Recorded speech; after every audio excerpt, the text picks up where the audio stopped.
ꯃꯌꯥꯝꯕꯨ ꯑꯍꯥꯟꯕꯃꯛꯇꯗ ꯍꯦꯂꯤ ꯃꯩꯁꯅꯥꯝꯅ ꯇꯔꯥꯝꯅ ꯑꯣꯛꯆꯕꯒ ꯂꯣꯏꯅꯅ ꯈꯨꯔꯨꯝꯖꯔꯤ꯫ ꯃꯌꯥꯝꯗ ꯇꯥꯍꯟꯖꯔꯤꯕ ꯋꯥꯔꯤ ꯑꯁꯤꯒꯤ ꯃꯃꯤꯡ ꯃꯄꯥꯝ ꯇꯣꯏꯅ ꯆꯠꯄꯤꯃꯧ꯫ ꯋꯥꯔꯤ ꯑꯁꯤꯕꯨ ꯏꯕꯤꯔꯛꯄꯅ ꯁꯥꯟꯇꯤꯔꯥꯅꯤ꯫ ꯋꯥꯔꯤ ꯑꯁꯤ ꯃꯌꯥꯝ ꯄꯨꯟꯅ ꯇꯥꯃꯤꯟꯅꯔꯁꯤ꯫ ꯈꯨꯜ ꯑꯃꯗꯅꯤ, ꯈꯨꯜ ꯑꯁꯤꯗ ꯇꯣꯝꯕꯤ ꯀꯧꯕꯤ ꯃꯤꯌꯥꯏ ꯆꯜꯂꯕꯤ ꯅꯨꯄꯤ ꯑꯃ ꯂꯩꯔꯝꯃꯤ꯫ ꯃꯍꯥꯛꯀꯤ ꯃꯆꯥꯅꯨꯄꯥ ꯑꯃꯒ ꯅꯨꯄꯤ ꯑꯃꯒꯁꯨ ꯂꯩꯔꯝꯃꯤ꯫ ꯃꯆꯥꯅꯨꯄꯥꯒꯤ ꯃꯃꯤꯡꯅ ꯊꯧꯕ ꯀꯧꯏ, ꯑꯗꯨꯒ ꯃꯆꯥꯅꯨꯄꯤꯒꯤ ꯃꯃꯤꯡꯅ ꯂꯥꯏꯖ ꯀꯧꯔꯝꯃꯤ꯫ ꯃꯆꯥꯅꯨꯄꯥ ꯊꯧꯕ ꯅꯨꯄꯤ ꯊꯤꯔꯦ꯫ ꯃꯥꯒꯤ ꯅꯨꯄꯤꯒꯤ ꯃꯃꯤꯡꯅ ꯂꯥꯡꯂꯦꯟ ꯀꯧꯔꯝꯃꯤ꯫ ꯂꯥꯡꯂꯦꯟꯁꯨ ꯃꯈꯣꯏꯒꯤ ꯈꯨꯜ ꯑꯗꯨꯗꯒꯤ ꯑꯗꯨꯃꯛꯅꯤ꯫ ꯅꯣꯡꯃꯒꯤ ꯅꯨꯃꯤꯠ ꯑꯃꯅꯤ꯫ ꯂꯥꯏꯖ ꯄꯨꯈ꯭ꯔꯤꯗ ꯏꯟ ꯁꯣꯟꯗꯨꯅ ꯂꯩ꯫ ꯃꯃꯥ ꯇꯣꯝꯕꯤꯁꯨ ꯂꯥꯛꯇꯨꯅ, "ꯉꯥꯕꯨ ꯀꯌꯥꯝ ꯂꯛꯀꯦꯅꯦ ꯇꯧꯔꯤꯗꯨꯕꯣ?" "ꯌꯥꯝꯂꯛꯄꯗꯤ ꯑꯣꯏꯗꯤꯌꯦ ꯏꯃꯥ." "ꯋꯥꯅꯅꯕꯅꯤ, ꯂꯣꯏꯁꯤꯜꯂꯁꯤꯔꯣ?" "ꯈꯖꯤꯛ ꯈꯖꯤꯛꯇꯤ ꯂꯛꯏ, ꯉꯥꯏꯍꯥꯛꯇꯤ ꯆꯤꯡꯈꯤꯒꯦ." "ꯆꯔꯥꯕꯨ ꯐꯥꯒꯗ꯭ꯔꯅꯦ ꯇꯧꯔꯤꯗꯨꯕꯣ?" "ꯐꯥꯅꯤꯗ ꯏꯃꯥ." "ꯍꯣꯔꯦꯟ ꯊꯣꯡꯕ ꯀꯣꯟꯅꯒꯗ꯭ꯔꯣ?" "ꯀꯣꯟꯅꯅꯤꯌꯦ." "ꯄꯨꯈ꯭ꯔꯤꯅꯦꯅ ꯇꯧꯔꯤꯁꯦ, ꯑꯩꯅ ꯉꯥ ꯐꯅꯌꯥꯝꯗꯤ ꯊꯥꯗꯈꯤꯕꯅꯤ, ꯀꯥꯏꯗ ꯂꯩꯈ꯭ꯔꯕꯅꯣ ꯈꯪꯗꯦꯅꯦ." "ꯑꯁꯦꯡꯕ ꯃꯌꯥꯝꯗꯤ ꯊꯥꯗꯈꯤꯕꯅꯤ, ꯅꯣꯡ ꯇꯥꯕꯗ ꯂꯧꯕꯨꯛꯁꯤꯡꯗ ꯂꯣꯏꯅ ꯆꯦꯟꯊꯈ꯭ꯔ ꯃꯥꯜꯂꯦꯗ." "ꯄꯥꯝꯃꯨꯏꯌꯦ ꯌꯥꯝꯅ, ꯑꯝꯇꯁꯨ ꯆꯥꯍꯧꯗꯦ ꯐꯖꯅ." "ꯃꯇꯨꯡꯗꯗꯤꯅꯦ, ꯉꯥꯒ ꯑꯃꯠꯇ ꯊꯥꯗꯔꯔꯣꯏ." "ꯍꯣꯏ, ꯑꯗꯨꯅꯦ ꯏꯃꯥ, ꯊꯥꯗꯕꯒ ꯑꯃꯠꯇ ꯀꯥꯟꯅꯕ ꯅꯠꯇꯦ. ꯊꯥꯗꯔꯔꯣꯏ, ꯄꯩꯁా ꯇꯤꯡꯅꯅꯕꯅꯤ." "ꯑꯩꯈꯣꯏ ꯆꯥꯛ ꯂꯣꯏꯗ꯭ꯔꯤꯕꯣ?" ꯂꯣꯏꯍꯧꯔꯦ. ꯅꯪꯗ ꯆꯧ ꯍꯥꯟꯅ ꯄꯤꯖꯒꯦ ꯍꯥꯏꯗꯅ ꯆꯥꯍꯧꯕꯅꯤ." "ꯑꯩꯈꯣꯏꯗꯤ ꯍꯣꯔꯦꯟ ꯇꯞꯅ ꯆꯥꯔꯁꯨ ꯌꯥꯏꯗ." "ꯍꯣꯏꯅꯦ, ꯑꯗꯨꯅꯤꯅꯦ, ꯊꯕꯛ ꯆꯠꯇꯧꯕ ꯃꯥ ꯍꯥꯟꯅ ꯄꯤꯖꯔꯣꯅ." ꯁꯣꯝꯗ ꯊꯧꯕꯅ, "ꯑꯗꯨꯗꯤ ꯂꯥꯡꯂꯦꯟ, ꯑꯩꯁꯨ ꯆꯠꯅꯕ ꯇꯧꯔꯒꯦ." "ꯑꯗꯣ ꯇꯥꯃꯣ, ꯏꯟꯁꯥꯡꯗꯣ ꯍꯥꯎꯕ ꯅꯠꯇ꯭ꯔꯣ?" "ꯌꯥꯝ ꯍꯥꯎꯏ." "ꯑꯗꯨꯕꯨꯗꯤ ꯑꯩꯅ ꯊꯣꯡꯕꯅꯤꯗꯅ." "ꯐꯔꯦꯁꯦ, ꯑꯩꯁꯨ ꯆꯠꯂꯒꯦꯀꯣ." "ꯍꯣꯏ, ꯑꯗꯣ ꯊꯦꯡꯅ ꯍꯜꯂꯛꯄ ꯌꯥꯔꯣꯏꯀꯣ?" "ꯍꯣꯏ ꯕꯥ." ꯑꯁꯨꯝꯅ ꯊꯧꯕꯗꯨ ꯆꯠꯈ꯭ꯔꯦ꯫ ꯂꯥꯡꯂꯦꯟꯁꯨ ꯃꯄꯨꯔꯣꯏꯕ ꯆꯠꯈ꯭ꯔꯕꯗ ꯃꯅꯦꯝꯒ ꯃꯆꯟꯅꯨꯄꯤꯒꯅ ꯂꯩꯔꯤꯕ ꯑꯗꯣꯝꯗ ꯂꯥꯛꯏ꯫ ꯃꯅꯦꯝ ꯇꯣꯝꯕꯤꯅ, "ꯏꯕꯨꯡꯉꯣꯕꯨ ꯆꯠꯈ꯭ꯔꯕꯔꯣ?" "ꯍꯣꯏ ꯏꯃꯥ, ꯆꯠꯈ꯭ꯔꯦ." "ꯆꯥꯛꯄꯨ ꯃꯕꯨꯛ ꯊꯟꯅ ꯆꯥꯈꯤꯕ ꯅꯠꯇ꯭ꯔꯣ?" "ꯆꯥꯈꯤ ꯏꯃꯥ." "ꯐꯔꯦ, ꯆꯥꯕꯨ ꯆꯥꯈ꯭ꯔꯗꯤ." "ꯑꯅꯤꯔꯛꯄꯨ ꯍꯥꯞꯄꯤꯗ." ꯂꯥꯏꯖꯅ, "ꯑꯗꯨꯗꯤ ꯉꯁꯤ ꯏꯟꯖꯥꯡ ꯁꯣꯏꯗꯅ ꯍꯧꯔꯝꯃꯅꯤ." "ꯍꯩꯃꯥ, ꯅꯪꯗꯤ ꯀꯃꯥꯏꯅ ꯈꯪꯉꯤꯕ?" "ꯑꯩꯈꯣꯏ ꯇꯥꯆꯧꯗꯤ ꯏꯟꯖꯥꯡ ꯍꯥꯎꯔꯗꯤ ꯑꯅꯤꯔꯛ ꯑꯍꯨꯝꯂꯛ ꯑꯗꯨꯝ ꯍꯥꯞꯄꯤꯅꯦ." "ꯈꯪꯈ꯭ꯔ ꯄꯣꯠꯅꯤ ꯅꯪꯗꯤ." ꯂꯥꯡꯂꯦꯟꯅ, "ꯕꯦꯝꯃ, ꯉꯥ ꯀꯌꯥꯝ ꯐꯥꯔꯒꯦ?" "ꯇꯣꯏꯅꯃ, ꯌꯥꯝ ꯐꯥꯗ꯭ꯔꯤꯗ." "ꯍꯣꯔꯦꯟ ꯊꯣꯡꯕꯗꯤ ꯀꯣꯟꯅꯔꯅꯤꯗ." "ꯑꯗꯨꯒꯤꯗꯤ ꯀꯣꯟꯅꯔꯅꯤ, ꯑꯆꯧꯕ ꯑꯃꯁꯨ ꯌꯥꯎꯔꯤ." ꯃꯃꯥ ꯇꯣꯝꯕꯤꯅ, "ꯑꯗꯨꯛ ꯌꯥꯝꯅ ꯊꯥꯗꯈꯤꯕ ꯉꯥꯗꯨꯕꯨ ꯑꯃꯠꯇ ꯍꯦꯛ ꯂꯩꯔꯝꯗꯦꯕ." "ꯑꯗꯣ ꯏꯃꯥ, ꯉꯥꯏꯍꯥꯛ ꯊꯅꯃꯨꯛ ꯆꯥꯛ ꯆꯥꯊꯣꯛꯅꯕ ꯇꯧꯔꯁꯤ." ꯍꯣꯏ, ꯆꯥꯊꯣꯛꯑꯁꯤ." "ꯑꯗꯨꯗꯤ ꯏꯃꯥ, ꯑꯩ ꯆꯥꯛ ꯊꯤꯔꯝꯃꯒꯦꯀꯣ." "ꯍꯣꯏ." ꯂꯥꯡꯂꯦꯟꯗꯨ ꯆꯪꯈ꯭ꯔꯦ꯫ ꯇꯣꯝꯕꯤ ꯃꯆꯥꯅꯨꯄꯤꯗ ꯑꯣꯟꯁꯤꯟꯗꯨꯅ, "ꯆꯠꯂꯣ ꯏꯕꯦꯝꯃ, ꯅꯅꯝꯃꯒꯅꯦ ꯀꯩꯅꯣ ꯇꯧꯃꯤꯟꯅꯔꯨꯔꯣ." "ꯍꯣꯏ ꯏꯃꯥ." ꯂꯥꯏꯖꯁꯨ ꯍꯧꯒꯠꯇꯨꯅ ꯆꯠꯈ꯭ꯔꯦ꯫ ꯆꯪꯉꯣ, ꯏꯃꯥꯁꯨ ꯑꯝꯇꯪ ꯁꯣꯜꯂꯒ ꯂꯥꯛꯑꯒꯦ." ꯑꯁꯨꯝꯅ ꯑꯌꯨꯛꯇꯨ ꯃꯈꯣꯏ ꯑꯍꯨꯝ ꯄꯨꯟꯅ ꯆꯥꯛ ꯆꯥꯊꯣꯛꯃꯤꯟꯅꯔꯝꯃꯤ꯫ ꯅꯨꯃꯤꯗꯥꯡ ꯋꯥꯏꯔꯝꯒꯤ ꯃꯇꯝꯅꯤ꯫ ꯇꯣꯝꯕꯤ ꯏꯪꯈꯣꯜ ꯁꯨꯔꯨꯕꯗꯒꯤ ꯆꯪꯂꯛꯇꯨꯅ, "ꯕꯦꯝꯃꯧ!" ꯂꯥꯏꯖꯁꯨ ꯃꯃꯥꯅ ꯀꯧꯔꯤꯗꯨ ꯇꯥꯔꯗꯨꯅ ꯊꯣꯔꯛꯂꯝꯃꯤ꯫ "ꯀꯩ ꯍꯥꯏꯒꯦ ꯏꯃꯥ?" "ꯅꯅꯝꯃꯗꯤ?" "ꯆꯥꯛ ꯃꯩ ꯊꯥꯒꯠꯍꯧꯔꯤ." "ꯉꯥꯗꯣ ꯊꯣꯡꯒꯗꯕ ꯈꯥꯏꯗꯣꯛꯑꯝꯃꯒ ꯄꯨꯊꯣꯔꯛꯑꯣ, ꯏꯃꯥꯅꯦ ꯃꯄꯥꯟꯁꯤꯗ ꯌꯥꯏꯊꯣꯛꯑꯝꯒꯦ. ꯉꯁꯥꯏ ꯅꯨꯡꯊꯤꯟꯅꯦ ꯅꯅꯝꯃꯅ ꯈꯔꯁꯨ ꯐꯥꯈꯤꯕꯒꯨꯝ ꯇꯧꯕꯗꯥꯏꯅꯦ." "ꯍꯣꯏ ꯏꯃꯥ." ꯂꯥꯏꯖꯗꯣ ꯏꯃꯨꯡꯗ ꯆꯪꯈꯤ꯫ ꯇꯣꯝꯕꯤꯅ, "ꯅꯨꯃꯤꯠꯁꯤꯅ ꯖꯔ ꯍꯦꯛꯇ ꯇꯥꯁꯤꯜꯂꯛꯄ, ꯊꯕꯛ ꯏꯪꯈꯥꯡꯒ ꯇꯧꯕ ꯑꯃꯠꯇ ꯅꯪꯍꯧꯕ ꯅꯠꯇꯦꯗ." ꯁꯣꯝꯗ ꯂꯥꯏꯖ ꯂꯩꯔꯤꯕ ꯉꯥ ꯑꯗꯨꯗ ꯌꯦꯡꯗꯨꯅ, "ꯏꯅꯝꯃ, ꯉꯥ ꯑꯇꯩꯗꯤ?" "ꯑꯗꯨ ꯈꯛꯇꯅꯤ." "ꯁꯤ ꯈꯛꯂꯅꯦ ꯉꯁꯥꯏꯒꯤꯗꯨꯕꯣ? ꯍꯧꯗꯣꯡꯅꯒ ꯆꯥꯊꯣꯛꯈ꯭ꯔꯕ ꯖꯥꯠꯂꯥ?" "ꯅꯠꯇꯤꯌꯦ, ꯆꯥꯗꯤꯌꯦ. ꯉꯁꯥꯏ ꯌꯨꯝꯒꯤ ꯏꯃꯥꯗꯣ ꯊꯣꯡꯒꯥꯟꯗ ꯊꯦꯡꯅꯕ, ꯑꯗꯨꯗ ꯈꯔ ꯄꯤꯊꯣꯛꯈ꯭ꯔꯦ." "ꯑꯣ, ꯍꯣꯏ ꯏꯅꯝꯃ, ꯑꯗꯨꯗꯤ ꯉꯥ ꯆꯥꯗꯕ ꯀꯨꯏꯔꯝꯃꯅꯤꯅ ꯑꯩꯅꯁꯨ ꯄꯤꯈ꯭ꯔꯕ." "ꯆꯔꯥꯕꯨ ꯐꯥꯅꯕ ꯄꯤꯈꯤꯕ ꯅꯠꯇ꯭ꯔꯣ ꯏꯅꯝꯃ?" "ꯆꯔꯥ ꯐꯥꯅꯅꯕ ꯄꯤꯈ꯭ꯔꯦ." ꯂꯥꯏꯖꯗꯨ ꯃꯄꯥꯟꯗ ꯑꯃꯨꯛ ꯊꯣꯛꯂꯛꯏ꯫ ꯃꯥꯡꯒꯣꯟꯗ ꯐꯝꯗꯨꯅ ꯂꯩꯔꯤꯕ ꯃꯃꯥꯗ ꯌꯦꯡꯗꯨꯅ, "ꯏꯃꯥ, ꯄꯨꯊꯣꯔꯛꯑꯕ? ꯀꯗꯥꯏꯅꯣ?" "ꯄꯨꯊꯣꯔꯛꯇ꯭ꯔꯦꯗ ꯏꯃꯥ." "ꯀꯩꯗꯧꯔꯒꯦ?" "ꯌꯥꯏꯊꯣꯛꯅꯕ ꯂꯩꯍꯧꯗ꯭ꯔꯤ, ꯊꯣꯡꯅꯕ ꯈꯛꯇ ꯉꯥꯏꯍꯧꯔꯤ." "ꯍꯩꯃꯥ, Loina thongbudi yamnida. Ngasai inamana thongan thokpadane inedo thengnayina chara ama pithokri. Oh, phare phare. Aidi hek thengna haudeda. Aisu thengna haudi ima. Ipa ama haibasidine hekta piningbani. Ado ima, aisu inamana chak thongnise yaurukige. Hoi hoi hoi. Laija changkre tombi matomda sonduna lehoi. Tasengnamu thengnarira natraga mana chatluriba sala. La adisida changakanise. Soidana chatlaga piruba oirangani khangeba ai. Tombi thongalomda amuk yengduna. Ibungoduna hajik phawba halaktrisibu. Thengdi thengjalai tawrisi. Somda langlen laijada onsinduna. Bema, nangta chaw halakba urambra. Halaudri inama. As aina thengakano haikibanini. Thengdi thengjalai. Mamanaba singa amuk pundana lekraba khangdi. Hanbudi halani dainama. Asumna makhoi numidangi chak adu loisilami. Tombina. Chak phawba loisilai. Ibungoduna hajik phawba hanjalaktene. Laijana. Tajawdo mui pulaga leiramani. Chak sulami. Aikoi chathuasira. Hoima, ngaibaga amta ngamare. Laija manamada onsinduna. Inama, aikoi chak chathuasi. Charasi.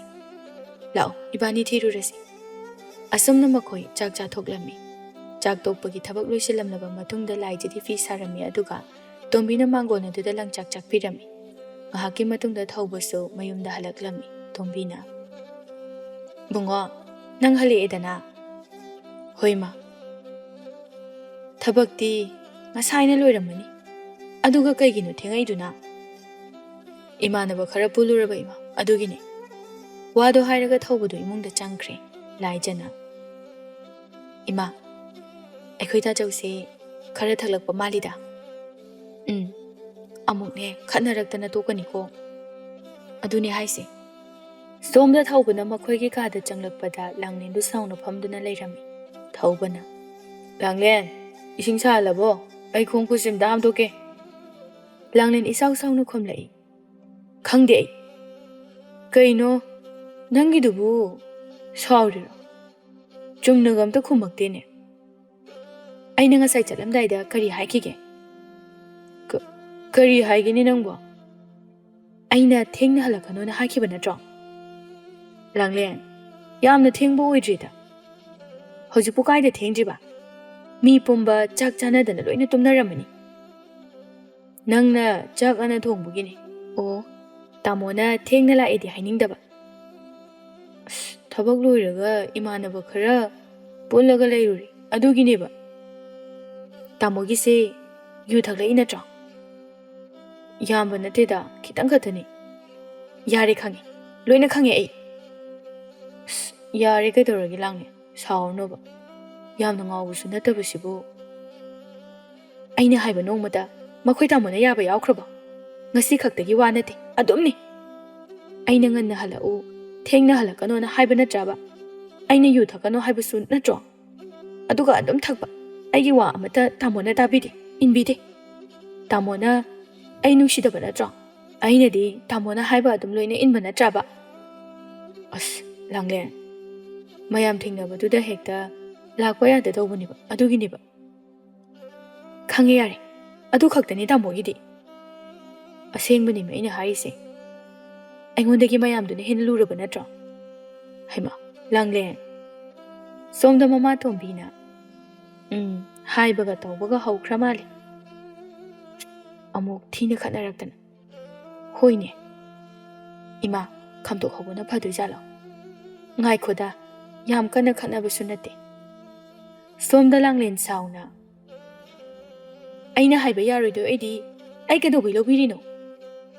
Langlen, nong phadok thakbasibu kayam kairage. Kai, yam kai. Nakhon gado kalakanuko, ima hoidani. Nong phadok laba tamona tawisi. Adum toirabani. Nakhon do kangano haibani ni nangbo. Sauningadi kanba thaba. Masi khupak sin hek thaba. Tharuni. Tharoba. Thawo. Thawbado Hidaga khara paisalakpaga yamna kanna nattabida khupakna lengjum aduda tharaklammi. Langlin kaptuna. Oh, phai phai. Aingonda phuraba natro? Nangna khondu tapna ngango haiba natro? Langlin sauna. Thabak wana sururaga yu thaga kari kanageba. Ha, kari kanageba. Nasa soga toktaw natro? Si haibagi aingonda phuraba natraba? As, Langlin. Nangi nagtamta leirui. Ai chatkini. Nangdi kai chatoiba. Ipamda chatoiba. Khangaba. Chatkro. Phare. Langlin hena sauna. Oh, tamodi na hangkai aise yamna chalhaningami oire. Kaino Langlin nangna pamise? Ha. Maning mamang thattana nana ngangise kaino ba? Khange. Tamona ai yumsida leheningde haiba. As, Langlin. Aina leitradi halakningba matamda halakpa. Thakningba matamda thakpa yaraba dantro. Kusirasi apamba tawbusu loina yarani. Ai leibasida amta phangdraba natro? Phangdabadunani aibu chathaningido ai loi khangbajani. Kaino nana ngangliba mayamduba? Haujingmak chakani ai. Mangondagi tombina. Anise khon kangkhalakpa kainom tawini nangbo. Hoima. Tawradawni. Aina ngasayna haidro. Tanjaduda Langlin thoraktuna thongalomda chatki. Tombina. Hai, nana masemda tano. Mapam yokhiba tare. Laijasu thuna chenduna tane. Thaubusu thoglai. Mamana. Kari amuk tawnarino ni bunga? Khangde ma, mana paksawda sawi. Nangna yu thakchalaga lakpagi oirangani. Ningthina hainaba yadabro noibo. Amta tanarushilo. Mayum yokhiba tareba. Noi sidine. Laikai mamangda ikai jakhre. Somdana laijana. Inama, ngaiko. Kaidano, chakino ba? Langlena. Bema. Ai pharano. Ai chatlage. Kaidano inama, nungdang sida. Noi ta chawnane, ai chatloi. Yumda leheningdri. Ta chawna phagi tawri oiramni ba. Phagi nade. Noi ta chawgise asengbani. Ai buta sengna leheningdana hairini. Oiramoi ba inama. Mani. Yu tha adine asengba haibani. Tanjaduda tombiga thaubugasu changlaktuna manem tombina. Langlin changa ulause. Numidang sidane migi mamangda am ikaise. Thaubusu. Langlin law ai soikreba. Adumai tawgun. Ningthijana wari sarusilo. Asumna thaubuna magi nupibu temdana pushin kirami. Aha, imai hekpe ma. Aina ngasayna haidro si thokanina. Makhoi anigi mawongsida hayengwai kamaina makhoi ani khakta lehaudoinoba. Khangjade ai. Nangda chawna hanbra handa nanamana hanbra handa. Aikhoi namase saugatpadi yam thobani. Mapamnaga nei. Kitang khatnabagisu mapamda hekta chendoi tawba. Ima thunaga khamaudradi inamase mapam yokhibana handui jani. Adubudi hekta yokhidoribani. Mapam nakpase kanadaba jani. Kanade. Aduni kemta kanade. Nangadine nakna panba yaroi. Lapna pangadabani. Khangaba. Aingonda monsilaba. Nangsune nakna paladi. Kitang tawbagisu hekta chelaktoini. Adubudi soidrabani. O adunane naknaga panba yaroi. Lapna pangadaba. Hoi. Imane ngahak leitana noi mayamgi kumhai yawbaga ngamaroi. Ahan thangda irenana angta potharaga lege. Nakhoigi mawongse ai mihun sude. Nongmagi numit amani Langlendu mayumda laklami. Mama tharona. Langlin, nang laira. Hoima. Kari thabak lege. Kaishu laite. Haima. Maram kaimta laitana laiba. Kaino ima. Maram laitradi lakpa yadabro. Yade haibabudi nateda. Adudi kaigi. Thongal ahumari khata khetnabasibu. Nane bohoidi khanghaudro. Imadi leihaude. Aikhoi bemadi khanghawe. Sese. Mangon sida phamo. Kaidauramino imaba. Yengon se khara sum semjilambani. ꯌꯦꯟ ꯉꯥꯅꯨꯕꯨ ꯀꯌꯥꯝ ꯂꯣꯏꯔꯤꯒꯦ? ꯌꯥꯝ ꯂꯣꯏꯕ ꯅꯠꯇꯦꯗ, ꯑꯃ ꯑꯅꯤ ꯈꯛꯇꯅꯤ. ꯑꯗꯨꯗꯅꯦ ꯅꯣꯡꯒꯨꯝꯕ ꯇꯥꯔꯛꯄꯗ ꯃꯈꯣꯏꯗ ꯍꯥꯏꯖꯤꯜꯂꯒ ꯆꯣꯠꯄꯗꯨꯗ ꯅꯨꯡꯉꯥꯏꯇꯗꯅ ꯁꯦꯝꯕꯤꯕꯅꯤꯗ. ꯀꯩ ꯏꯟꯖꯥꯡ ꯆꯥꯔꯒꯦ ꯉꯁꯤꯗꯤ? ꯏꯔꯣꯟꯕ ꯆꯥꯏꯌꯦ ꯄꯥꯛꯅꯝ ꯑꯃꯒ. ꯊꯧꯕꯗꯤ ꯊꯕꯛ ꯆꯠꯈꯤꯕ꯭ꯔꯥ? ꯆꯠꯈꯤ. ꯉꯥꯏꯈꯣ, ꯉꯔꯥꯡ ꯅꯈꯣꯏ ꯂꯥꯎꯅꯕ ꯃꯈꯣꯟ ꯇꯥꯏ. ꯈꯠꯅꯔꯤꯔꯣ? ꯈꯠꯅꯩꯅꯤ. ꯀꯅꯥ ꯀꯅꯥ ꯈꯠꯅꯔꯤꯕ? ꯑꯩꯒ ꯇꯥꯃꯣꯒ. ꯍꯩꯃꯥ, ꯅꯣꯏꯅꯤꯗꯤ ꯀꯩꯗꯧꯕꯒꯤ ꯈꯠꯅꯔꯤꯕ? ꯅꯠꯇꯦ, ꯏꯔꯦꯟꯅꯅ ꯐꯖꯅ ꯍꯥꯏꯅꯕ ꯌꯥꯗ꯭ꯔꯣ? ꯑꯉꯥꯡ ꯃꯆꯥꯁꯨ ꯅꯠꯇꯦ. ꯈꯨꯜ ꯂꯩꯀꯥꯏꯁꯤꯅ ꯇꯥꯔꯒ ꯃꯆꯤꯟ ꯈꯨꯝꯗꯨꯅ ꯅꯣꯛꯅꯕꯤꯕ ꯇꯥꯔꯦꯅꯦꯍꯦ. ꯍꯣꯏ ꯏꯃꯥ, ꯑꯩꯁꯨ ꯈꯔ ꯁꯥꯎꯅꯤꯡꯕ ꯑꯗꯨꯒꯤꯅꯤ. ꯑꯩꯁꯨ ꯁꯥꯎꯒꯠꯄꯁꯦ ꯌꯥꯝ ꯊꯣꯛꯏ. ꯐꯥꯊꯒꯦ ꯇꯧꯕꯁꯨ ꯍꯦꯛꯇ ꯅꯪꯍꯧꯗꯕ. ꯅꯪ ꯑꯃꯅꯦ, ꯅꯈꯣꯏꯁꯦ ꯀꯔꯤꯁꯨ ꯂꯩꯇꯕ ꯃꯔꯝꯒꯤꯁꯨ ꯍꯦꯛꯇ ꯈꯟꯅꯕ. ꯅꯠꯇꯦ, ꯑꯗꯨꯅ ꯀꯃꯥꯏꯅ ꯌꯨꯝ ꯄꯥꯟꯕ ꯌꯥꯗꯧꯔꯤꯒꯦ, ꯍꯥ? ꯑꯁ, ꯀꯩꯁꯨ ꯇꯧꯔꯣꯏꯕ ꯏꯃꯥ. ꯀꯩꯁꯨ ꯇꯧꯔꯣꯏꯅꯤ. ꯃꯩꯔꯤꯛꯄꯤꯗꯒꯤ ꯃꯩꯖꯥꯎꯕꯤ ꯍꯥꯏꯕꯗꯣ ꯈꯪꯕ꯭ꯔꯥ? ꯑꯗꯨ ꯇꯥꯔꯛꯇꯣꯏꯕ. ꯅꯪꯁꯨ ꯈꯤꯇꯪ ꯇꯧꯕꯒ ꯌꯨꯝꯗ ꯍꯥꯟꯅ ꯆꯦꯜꯂꯛꯇꯧ ꯇꯧꯏ. ꯌꯨꯝꯗ ꯍꯦꯛꯇ. ꯑꯁ, ꯅꯛꯄꯁꯤꯗ ꯍꯦꯛꯇ ꯆꯦꯟꯅꯤꯡꯉꯛꯄ ꯏꯃꯥ. ꯇꯟꯗ꯭ꯔꯣ ꯉꯥꯏꯍꯥꯛ ꯂꯩꯇꯅ ꯆꯦꯜꯂꯛꯏꯗꯨꯕꯣ? ꯑꯣꯏꯕꯁꯨ ꯌꯥꯔꯔꯣꯏꯗꯕꯗꯨꯗ. ꯑꯩꯗꯤꯅꯦ ꯃꯤꯒꯤ ꯃꯃꯥꯡꯗ ꯌꯥꯝ ꯏꯀꯥꯏ. ꯑꯁ, ꯑꯩꯁꯨ ꯏꯀꯥꯏꯔꯤꯅꯤꯕ ꯏꯃꯥ. ꯏꯀꯥꯏꯅꯤ. ꯅꯪ ꯏꯀꯥꯏꯅꯤꯕ. ꯑꯩꯅꯦ ꯅꯪꯒꯤ ꯃꯑꯣꯡꯁꯤꯗꯅꯦ ꯌꯨꯝꯒ ꯍꯣꯡꯈ꯭ꯔꯁꯤꯔꯥ ꯍꯥꯏꯅ ꯈꯜꯂꯕꯅꯤ. ꯑꯁ, ꯇꯥꯅꯤꯡꯗꯦꯗ ꯏꯃꯥ. ꯑꯗꯣ ꯆꯠꯂꯣ, ꯍꯜꯂꯣ. ꯀꯩꯅꯣ ꯀꯣꯏꯇꯥꯟ ꯇꯥꯜꯂꯤꯁꯤꯕꯨ ꯀꯩꯒꯤꯅꯣ ꯏꯃꯥ? ꯏꯃꯥꯒꯤ ꯏꯕꯦꯝꯃ, ꯅꯪꯕꯨ ꯁꯤꯗ ꯇꯣꯏꯅ ꯂꯥꯛꯀꯅꯨꯅꯦꯍꯦ. ꯃꯤꯅ ꯎꯔꯒ ꯂꯥꯟꯅ ꯈꯟꯒꯅꯤꯅꯦ ꯅꯪꯕꯣ. ꯈꯜꯂꯣꯏꯍꯦ. ꯑꯩꯈꯣꯏꯒꯤ ꯏꯃꯨꯡꯗꯣ ꯃꯕꯨꯛ ꯐꯠꯇꯕ ꯃꯤ ꯑꯃꯇ ꯌꯥꯎꯗꯦ.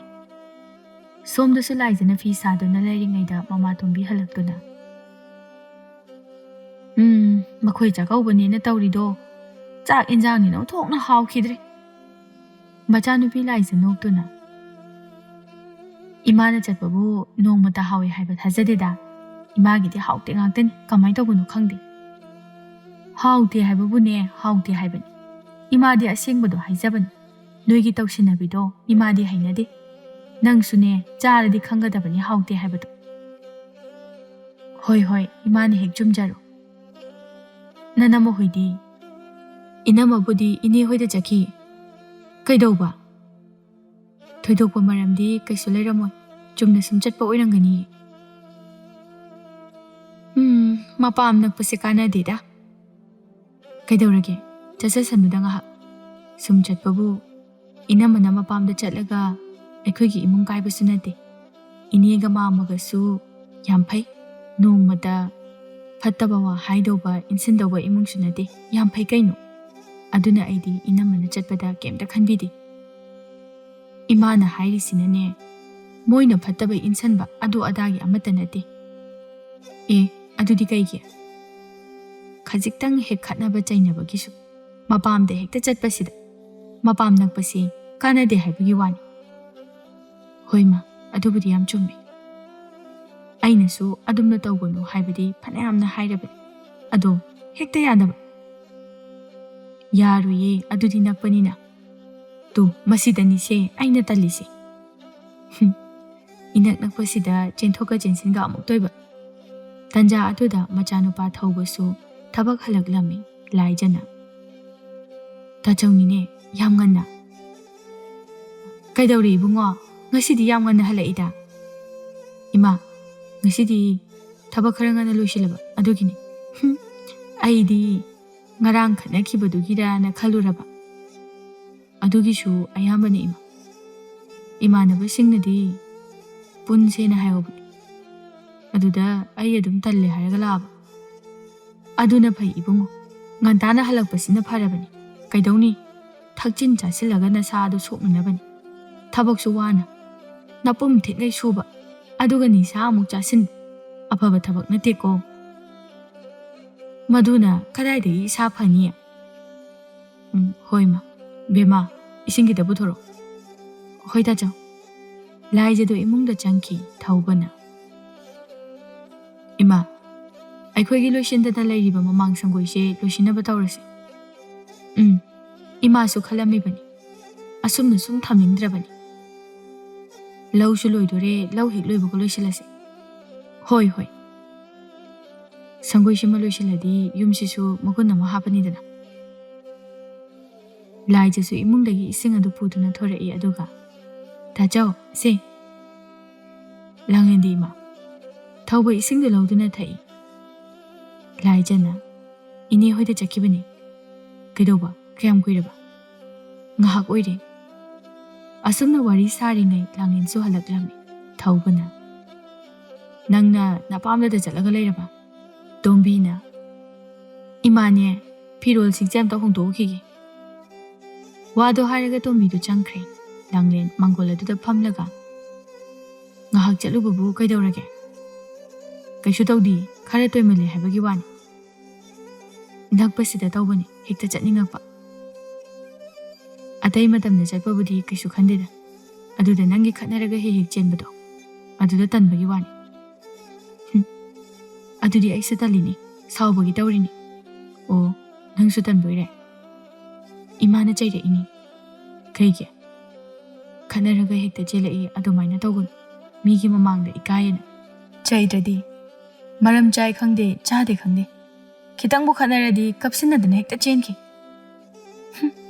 ꯀꯞꯁꯤꯟꯅꯕ ꯅꯠꯇꯤꯌꯦ ꯑꯁꯦꯡꯕꯒꯤ ꯀꯞꯄꯅꯤ ꯏꯃꯥ ꯍꯣꯏꯅ ꯑꯩꯅ ꯌꯥꯝ ꯐꯨꯕ ꯃꯥꯜꯂꯣꯏꯗ꯭ꯔꯣ ꯃꯥꯜꯂꯣꯏꯍꯦ ꯀꯩꯁꯨ ꯏꯃꯥ ꯍꯣꯏꯁꯨ ꯑꯗꯨꯝ ꯈꯪꯕꯅꯤ ꯈꯪꯅꯤ ꯅꯪ ꯑꯗꯣ ꯀꯩꯒꯤꯅꯣ ꯉꯁꯤꯗꯤ ꯌꯥꯝ ꯉꯟꯅ ꯍꯜꯂꯛꯑꯃꯤꯅ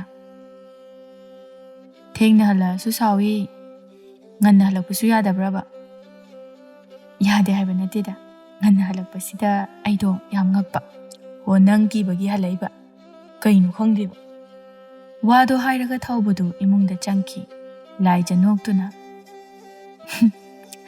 ꯉꯁꯤꯗꯤ ꯈꯠꯅꯔꯨꯔꯅꯨ ꯀꯣꯏꯅꯃ ꯉꯟꯅ ꯍꯟꯖꯤꯜꯂꯛꯑꯕꯅꯤꯅ ꯈꯠꯅꯔꯔꯣꯏꯗ ꯅꯣꯡꯃꯒꯤ ꯅꯨꯃꯤꯠ ꯑꯃꯅꯤ ꯊꯧꯕꯅ ꯃꯥꯒꯤ ꯅꯨꯄꯤꯗ ꯑꯣꯟꯁꯤꯟꯗꯨꯅ ꯂꯥꯡꯂꯦꯟ ꯀꯩ ꯍꯥꯏꯒꯦ ꯅꯍꯥꯟ ꯑꯩꯅ ꯊꯝꯖꯜꯂꯣꯅ ꯄꯤꯈꯤꯕ ꯄꯩꯁꯥꯗꯣ ꯄꯨꯊꯣꯔꯛꯑꯣ ꯀꯥꯏ ꯆꯠꯀꯦ ꯍꯥꯏꯅꯣ ꯂꯧ ꯌꯩꯕꯒꯤ ꯃꯤ ꯈꯔ ꯍꯥꯏꯔꯨꯒꯦ ꯍꯣꯏ ꯂꯥꯡꯂꯦꯟ ꯏꯃꯨꯡꯗ ꯄꯩꯁꯥ ꯂꯧꯊꯣꯛꯄ ꯆꯪꯈꯤ ꯃꯃꯥ ꯇꯣꯝꯕꯤ ꯃꯆꯥꯅꯨꯄꯥꯗ ꯑꯣꯟꯁꯤꯟꯗꯨꯅ ꯕꯨꯡꯉꯣ ꯀꯩ ꯍꯥꯏꯒꯦ ꯃꯥ ꯃꯤꯗꯣ ꯍꯥꯏꯕꯗ ꯌꯦꯡꯉꯒ ꯍꯥꯏꯌꯨ ꯊꯕꯛꯇꯤ ꯁꯨꯅꯤꯡꯗꯅ ꯇꯧꯁꯤꯟꯅꯕ ꯃꯤ ꯌꯥꯝꯅ ꯂꯩꯕꯅꯤ ꯑꯗꯨꯒꯨꯝꯕ ꯃꯤꯒ ꯍꯥꯏꯔꯨꯅꯨꯀꯣ ꯑꯗꯨꯗꯤꯅꯦ ꯅꯪꯅ ꯍꯦꯟꯅ ꯈꯪꯉꯝꯃꯅꯤ ꯃꯣꯏꯗ ꯍꯥꯏꯔꯗꯤ ꯊꯕꯛꯀ ꯂꯣꯏꯁꯤꯟꯕ ꯉꯝꯒꯗꯕ ꯅꯠꯇꯦ ꯍꯣꯏ ꯃꯥ ꯑꯩꯅ ꯈꯪꯅ ꯍꯥꯏꯔꯒꯦ ꯍꯣꯏ ꯍꯣꯏ ꯑꯩꯁꯨꯅꯦ ꯏꯪꯈꯣꯜ ꯏꯁꯤꯡ ꯑꯝꯇ ꯆꯥꯏꯔꯨꯈꯤꯒꯦ ꯋꯥꯗꯣ ꯍꯥꯏꯔꯒ ꯇꯣꯝꯕꯤꯁꯨ ꯊꯣꯛꯈ꯭ꯔꯦ ꯊꯧꯕ ꯁꯨꯃꯥꯡꯗ ꯂꯩꯔꯤꯕ ꯃꯆꯟꯅꯨꯄꯤꯗ ꯑꯣꯟꯁꯤꯟꯗꯨꯅ ꯕꯦꯝꯃ ꯅꯪꯁꯨ ꯂꯧ ꯌꯩꯕ ꯌꯥꯎꯒꯗꯕꯅꯤꯀꯣ ꯍꯣꯏ ꯇꯥꯆꯧ ꯃꯤ ꯌꯥꯝꯅ ꯍꯥꯏꯗꯅꯕꯅꯤ ꯂꯥꯡꯂꯦꯟꯅ ꯁꯨꯛꯊꯣꯛ ꯊꯣꯛꯂꯛꯇꯕ ꯑꯗꯨꯗ ꯂꯥꯡꯂꯦꯟ ꯀꯩꯗꯧꯔꯒꯦꯅꯦ ꯅꯪꯕꯣ ꯑꯩꯕꯨ ꯊꯦꯡꯉꯤꯅꯦꯍꯦ ꯃꯁꯤ ꯅꯨꯄꯤꯁꯤꯗꯤꯕ ꯊꯧꯕꯗꯣ ꯃꯈꯣꯏꯒꯤ ꯀꯥꯗ ꯆꯪꯉꯛꯂꯝꯃꯤ ꯀꯩꯗꯧꯔꯤꯒꯦ ꯍꯧꯖꯤꯛ ꯐꯥꯎꯕ ꯅꯪꯕꯣ ꯊꯤꯔꯤꯅꯤꯅꯦ ꯑꯗꯨꯒꯤꯅꯤ ꯀꯩꯅꯣ ꯊꯤꯔꯤꯅꯦꯕꯣ ꯄꯩꯁా ꯊꯝꯐꯝꯗꯣ ꯀꯥꯎꯊꯣꯛꯈ꯭ꯔꯕ ꯑꯗꯨꯒꯤꯅꯤ ꯀꯩꯅꯣ ꯄꯩꯁా ꯊꯝꯐꯝꯕꯨ ꯀꯥꯎꯋꯦ ꯍꯥꯏꯁꯤꯕꯣ ꯅꯪꯁꯤꯗꯤꯕ ꯍꯣꯏ ꯕꯥ ꯂꯩꯔꯝꯒꯅꯤ ꯑꯩ ꯑꯝꯇ ꯌꯦꯡꯈꯤꯒꯦ ꯑꯩꯁꯦ ꯊꯦꯡꯉꯕꯅꯦ ꯑꯇꯣꯞꯄ ꯊꯕꯛ ꯆꯠꯀꯗꯕ ꯃꯌꯥꯝ ꯑꯃꯁꯨ ꯂꯩꯔꯤꯕꯅꯤ ꯂꯥꯡꯂꯦꯟꯗꯣ ꯀꯟꯅ ꯊꯤꯕ ꯍꯣꯠꯅꯩ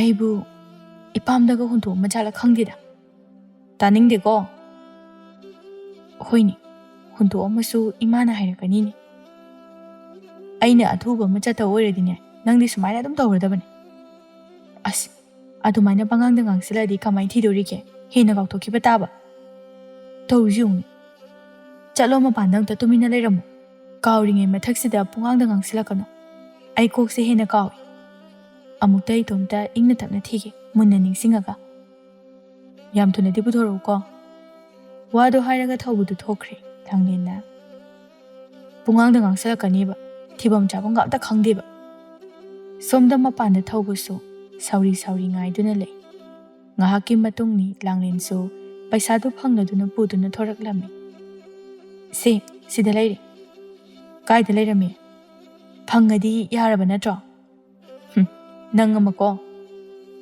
ꯊꯧꯕ ꯄꯩꯁꯥꯗꯨ ꯂꯧꯗꯨꯅ ꯑꯩ ꯆꯠꯂꯨꯈꯤꯒꯦ ꯑꯁꯨꯝꯅ ꯊꯧꯕꯗꯨ ꯆꯠꯈ꯭ꯔꯦ ꯂꯥꯡꯂꯦꯟꯅ ꯂꯥꯏꯖꯗ ꯑꯣꯟꯁꯤꯟꯗꯨꯅ ꯕꯦꯃꯥ ꯏꯃꯥꯗꯤ ꯄꯥꯟ ꯇꯥꯟꯕ ꯏꯪꯈꯣꯜꯗ ꯆꯠꯈꯤꯕꯅꯤ ꯏꯅꯝꯃꯒ ꯑꯩꯒꯁꯨ ꯂꯥꯛꯑꯣ ꯍꯥꯏꯔꯝꯕꯅꯤ ꯄꯣꯂꯥꯡ ꯀꯩꯀꯥ ꯂꯣꯏꯅ ꯄꯨꯊꯣꯛꯈ꯭ꯔꯕꯣ ꯂꯣꯏ ꯄꯨꯊꯣꯛꯈ꯭ꯔꯕꯅꯤ ꯂꯥꯛꯑꯣ ꯂꯥꯛꯑꯣ ꯑꯗꯨꯗꯤ ꯃꯈꯣꯏ ꯑꯍꯨꯝꯗꯨ ꯄꯨꯟꯅ ꯏꯪꯈꯣꯜꯗ ꯄꯥꯟ ꯇꯥꯜꯂꯝꯃꯤ ꯇꯣꯝꯕꯤꯅ ꯍꯟꯗꯛꯇꯤ ꯌꯥꯝꯅꯕꯨ ꯇꯥꯔꯝꯃꯤꯅꯦ ꯇꯧꯔꯤꯁꯦ ꯑꯗꯨꯅꯤ ꯏꯃꯥ ꯃꯃꯥꯡꯗꯗꯤ ꯌꯥꯝ ꯇꯥꯗꯕꯅꯤ ꯁꯤ ꯑꯣꯏꯔꯗꯤ ꯈꯔ ꯌꯣꯟꯊꯣꯛꯄꯁꯨ ꯌꯥꯔꯅꯤ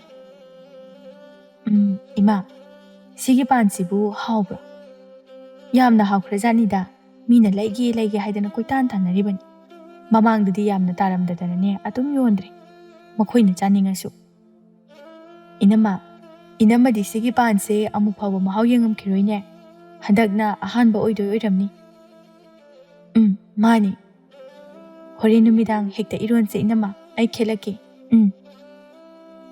ꯅꯈꯣꯏ ꯏꯃꯥ ꯍꯣꯏꯗꯁꯨ ꯈꯔ ꯄꯤꯕ ꯌꯥꯔꯅꯤ ꯍꯣꯏ ꯏꯃꯥ ꯌꯨꯝꯒꯤ ꯏꯃꯥꯁꯨ ꯄꯥꯟ ꯌꯥꯝꯅ ꯄꯥꯝꯖꯕꯅꯤ ꯑꯗꯣ ꯏꯃꯥ ꯄꯥꯟ ꯑꯃ ꯏꯔꯣꯜꯂꯒ ꯉꯥ ꯑꯃ ꯇꯥꯎꯁꯦ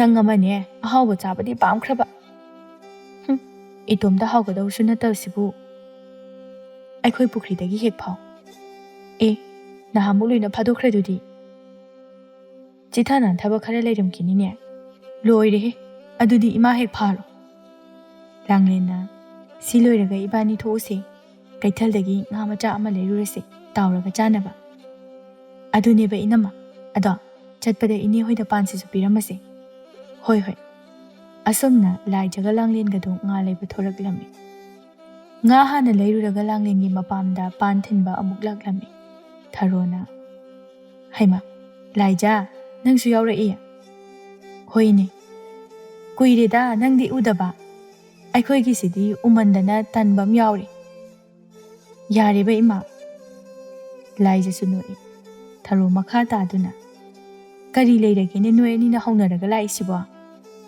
ꯏꯃꯥ ꯑꯩꯈꯣꯏꯒꯤ ꯄꯥꯟ ꯇꯥꯜꯂꯦꯕ ꯑꯗꯨꯗ ꯏꯃꯥꯅ ꯊꯤꯜꯂꯨꯆꯣꯅ ꯂꯥꯛꯏꯅꯦ ꯐꯔꯦꯗ ꯏꯃꯥꯁꯨ ꯆꯥꯅꯤꯡ ꯂꯩꯔꯝꯃꯤ ꯑꯩꯈꯣꯏꯁꯨ ꯏꯔꯣꯜꯂꯨꯗꯣꯏꯅꯤ ꯑꯗꯨꯒ ꯉꯥꯁꯤꯃ ꯇꯥꯎꯗꯣꯏꯅꯤ ꯐꯔꯦ ꯏꯃꯥ ꯄꯥꯕ ꯍꯣꯏꯗꯤ ꯑꯝꯇ ꯂꯩꯇ꯭ꯔꯣ ꯂꯩꯇꯦꯅꯦꯍꯦ ꯑꯁ꯭ꯋꯥꯏ ꯐꯥꯎꯕ ꯊꯣꯛꯎꯅꯤ ꯍꯥꯏꯗꯅ ꯊꯣꯛꯈꯤꯕꯅꯤ ꯂꯥꯏꯖꯥ ꯏꯅꯦ ꯆꯥ ꯂꯣꯜꯂꯛꯀꯦ ꯆꯥꯒ ꯊꯛꯈꯤꯁꯤ ꯌꯥꯔꯅꯤ ꯏꯅꯦ ꯂꯣꯜꯂꯨꯔꯅꯨ ꯃꯇꯝ ꯃꯥꯡꯅꯅꯕꯅꯤ ꯏꯃꯥ ꯊꯛꯑꯔꯣꯏꯒꯦ ꯏꯕꯦꯝꯃ ꯏꯕꯥꯅꯤꯁꯨ ꯆꯥꯛ ꯊꯣꯡꯉꯨꯔꯗꯕꯅꯤ ꯍꯣꯏ ꯅꯣꯡꯃ ꯍꯦꯛ ꯊꯛꯄ ꯍꯥꯏꯕꯗꯨꯅꯤ ꯕꯦꯃꯥ ꯆꯠꯂꯁꯤꯔꯥ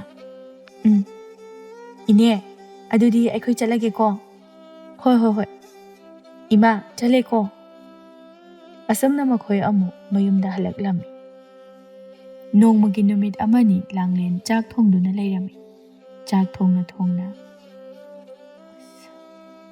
ꯊꯨꯝ ꯂꯩꯔꯝꯗ꯭ꯔꯦꯅꯦ ꯇꯧꯔꯤꯁꯦ ꯁꯤꯗꯤ ꯉꯔꯥꯡꯅ ꯂꯩꯇ꯭ꯔꯕꯅꯦꯕ ꯑꯩꯗꯤ ꯂꯩꯕ ꯀꯥꯎꯊꯣꯛꯎꯔꯦ ꯂꯥꯏꯖꯁꯨ ꯃꯅꯥꯛꯇ ꯏꯟꯁꯥꯡ ꯁꯦꯝꯗꯨꯅ ꯂꯩꯔꯝꯃꯤ ꯕꯦꯃꯥ ꯊꯨꯝ ꯂꯩꯔꯝꯗ꯭ꯔꯦ ꯏꯅꯝꯃ ꯐꯠ ꯆꯠꯂꯒ ꯂꯩꯔꯨꯒꯦ ꯅꯪ ꯆꯥꯛꯁꯤꯝꯇ ꯌꯦꯡꯉꯝꯃꯨꯀꯣ ꯍꯣꯏ ꯏꯅꯝꯃ ꯂꯥꯡꯂꯦꯟꯗꯨ ꯍꯧꯒꯠꯇꯨꯅ ꯊꯣꯛꯈ꯭ꯔꯦ ꯆꯥꯛꯇꯨ ꯂꯥꯏꯖꯅ ꯌꯦꯡꯍꯧꯏ ꯃꯃꯥ ꯇꯣꯝꯕꯤꯁꯨ ꯆꯪꯂꯛꯇꯨꯅ ꯁꯤꯁꯤ ꯌꯣꯡꯆꯥꯛꯅꯤ ꯀꯥꯏꯗ ꯌꯣꯡꯆꯥꯛꯅꯣ ꯁꯤꯕꯨ ꯏꯃꯥ ꯂꯩꯔꯛꯏꯅꯤ ꯀꯩꯅꯣ ꯁꯤꯡꯖꯨ ꯆꯥꯒꯦ ꯍꯥꯏꯗꯅ ꯑꯁ ꯑꯩꯗꯤ ꯈꯦꯠꯄ ꯉꯝꯃꯣꯏꯀꯣ ꯇꯟꯅꯤ ꯅꯪꯗꯤ ꯇꯜꯂꯦꯕ ꯌꯣꯡꯆꯥꯛ ꯈꯦꯠꯄꯗꯤ ꯅꯅꯝꯃꯗꯤ ꯊꯨꯝ ꯂꯩꯕ ꯊꯣꯛꯈꯤꯕꯅꯤ ꯀꯗꯥꯏꯅꯣ ꯏꯃꯥ ꯈꯦꯠꯂꯛꯀꯦꯁꯦ ꯋꯥꯗꯣ ꯍꯥꯏꯔꯒ ꯇꯣꯝꯕꯤ ꯃꯥꯅ ꯑꯣꯏꯅ ꯇꯧꯔꯝꯃꯤ ꯂꯥꯏꯖꯅ ꯊꯣꯛꯂꯛꯇ ꯉꯥꯏꯔꯤꯕꯅꯤꯅ ꯌꯥꯝ ꯇꯥꯡꯉꯝꯒꯅꯤꯅꯦ ꯇꯥꯡꯉꯤꯕꯅꯤ ꯍꯌꯦꯡꯋꯥꯏ ꯍꯣꯡꯉꯀꯥꯟꯗ ꯆꯥꯕ ꯌꯥꯕꯗꯨꯕꯨ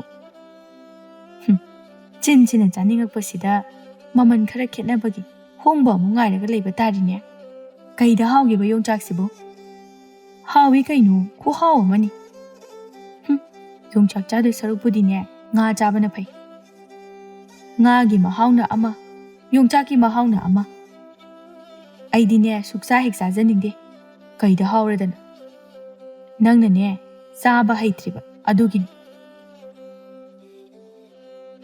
ꯃꯅꯝꯅꯤꯅ ꯏꯅꯝ ꯍꯦꯛ ꯅꯝꯊꯤꯔꯗꯅ ꯑꯁꯨꯛ ꯅꯨꯡꯁꯤꯕ ꯃꯅꯝꯁꯤꯕꯨ ꯅꯝꯊꯤꯌꯦ ꯅꯪꯒꯤ ꯅꯥꯇꯣꯟꯗꯣ ꯌꯥꯗ꯭ꯔꯦꯀꯣ Imagi oiramni yadrido.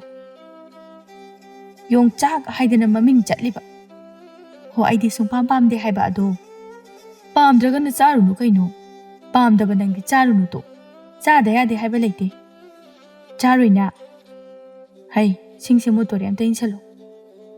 Somda langlendu thom leiruraga lakpagi lambida chatlambadagi chap leptuna. Adai sibu ekoi tamo natro. Thaubudu nupi amaga nofet wari sanaduna le. Langlen aniduda munna yengduna. Asibu nupi sibu na hawai tamo na koirambu nupi tunida. Langlen sauna makhwang metuna. Nok tanaga makhoi anidi asida kaidoriba. Ekoi tamo se asigi nupi se koiri wire. Khangni ba pai.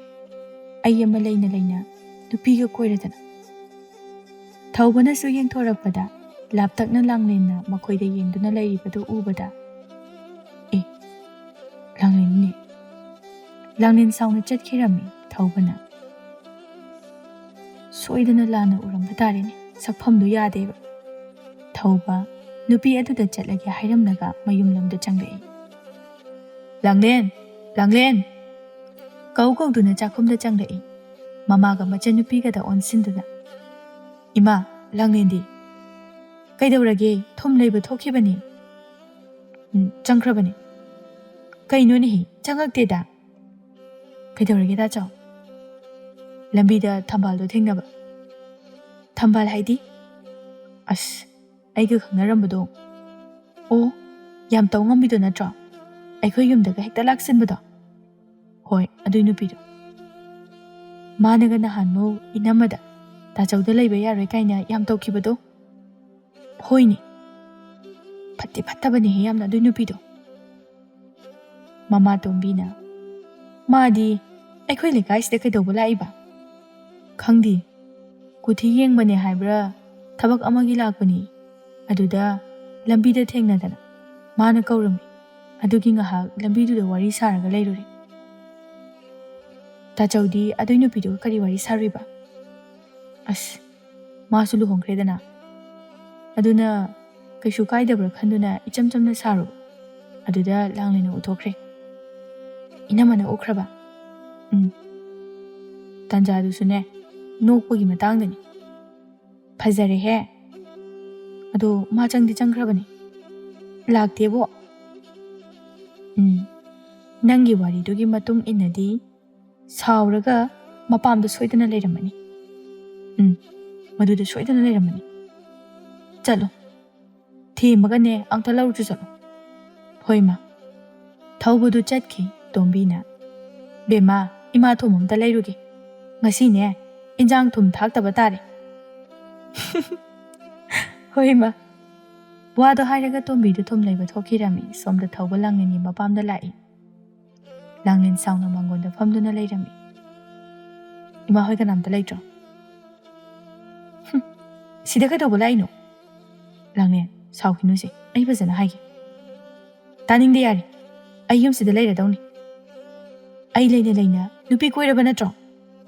Langlen nangbu ngawrabo. Ngawri. Nupido akhoi sida kuthi yengba lakpani hai. Lambida thengnabani. Aduda mana kaurakpa. Mina kauraga ina kamaina khomoidoni. Ichamchamna wari sanabani. O, aduga noktana sariduna kari wari. Aduna Langlen su thengna ninge haiba. Aduda Langlendi nangoda yamna saubani haiba. Aduda ne ma nokchaba. Aduda aishu noksanaba. Sengdi sengi ko tamogi se. Sengi mi nangbo. Hek aranba oirambadane. Aidi kaidogi yung. Ho aranba nati achumbani. Ma hudo maga nang lauri natro. Asok nungsiba nang ama leiraga aina kaigi atopa nupi koidoino. Nati. Aibu pa khanglo. Hojikpo nupi koiba yaba matang laba. Nang suba. Langlen hojiktada nofet tawi. Aseng mama khangdringaida sida hana hekta jelaga leiramniba. Sauningakpa adugi. Ado saurusu aseng mama yama khanglaga maram chana sauridi phaidana. Aina rusiba matomta saurakpa. Yararoi nang ama. Aikhoi yumse yam thuna hongani. ꯑꯁꯨꯝꯅ ꯊꯧꯕꯅ ꯃꯥꯒꯤ ꯅꯨꯄꯤ ꯂꯥꯡꯂꯦꯟꯕꯨ ꯊꯦꯝꯗꯨꯅ ꯑꯃꯨꯛ ꯃꯌꯨꯝꯗ ꯄꯨꯔꯛꯂꯝꯃꯤ꯫